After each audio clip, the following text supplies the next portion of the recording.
Bobbin கேஸில் எப்படி பர்ஃபெக்டாக நூல் சுற்றணுங்கிறத பார்க்கலாமா? அதுக்கு முதல்ல மேலே மாட்டியிருக்க நூல் வந்து நமக்கு லெஃப்ட் சைடில் பார்த்த மாதிரி ரொட்டேட் ஆகிற மாதிரி நீங்கள் ஃபிட் பண்ணிக்கோங்க.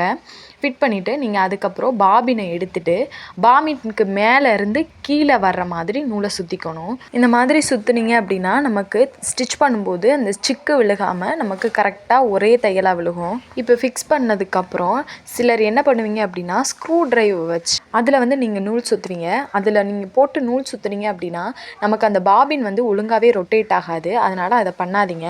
அதுக்கு பதிலாக ஏதாவது கம்பி நான் காட்டுறேன் இல்லையா, அந்த மாதிரி ஆரி ஒர்க்கு நீடில் இல்லைன்னா நம்ம சாதாரண தைக்கிற நீடில் இருக்கு இல்லையா, அதிலே பெரிய சைஸ் இருக்கும்.